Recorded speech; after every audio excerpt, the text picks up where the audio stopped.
No harmless lies. In her best-selling book, Lies Women Believe, my wife, Nancy, wrote, "There are no harmless lies."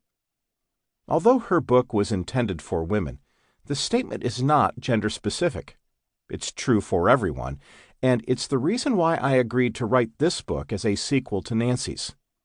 This one is for men. For me. For you. Really? Seriously. Isn't it interesting how frequently we hear or speak these words? Perhaps after someone says something outrageous or doubtful. But these words would be completely unnecessary if everyone only spoke truth. Every time, all the time. Lies come in many shapes and sizes. Little ones could include the way we answer a policeman who has just pulled us over for allegedly speeding. "No, sir, I had no idea I was going faster than the speed limit." Or they could be whoppers, like lying about an affair. But lying in every shape and form and size has consequences, and this is not a new concept.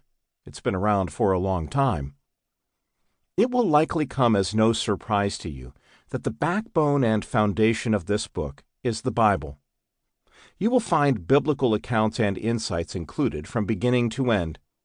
The Bible tells us about lies men believed long ago, lies men still believe today. We will do our best to identify some of those lies, address them, and take them out. What are some of the first lies found in the Bible? Which lies spoken of in the Holy Scriptures are the most egregious, the most damaging for those who believe them? Here's one for starters.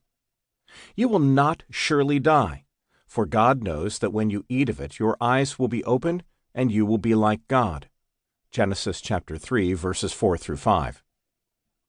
This was the lie that began the downward spiral of sin and death. These words were spoken by Satan, appearing to Adam and Eve disguised as a serpent. History's first couple was situated in a sin-free setting, the Garden of Eden, and this place of perfection included a no directed to the man. The Lord God commanded the man, saying, "You may surely eat of every tree of the garden, but of the tree of the knowledge of good and evil you shall not eat, for in the day that you eat of it you shall surely die." Genesis chapter 2, verses 16 through 17. It was as though the Lord was saying to Adam, "This place is yours. Enjoy all of it except for that tree over there. It's lovely to look at and its fruit is tasty, but stay away from it. If you disobey me, it will be the end of you." The first heinous lie is that we have the capacity to be like God. And here's another one.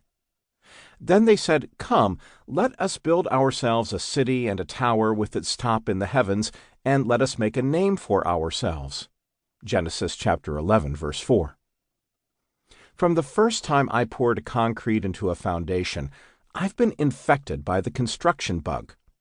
The small company I started working for at age 17 had just begun the process of building a house in Glen Ellen, Illinois.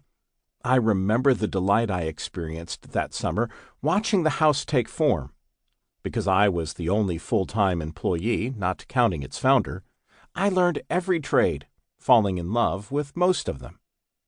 In fact, throughout the summer, I brought my parents back to the site on the weekends just to show them the progress and what their son had personally accomplished. I was proud.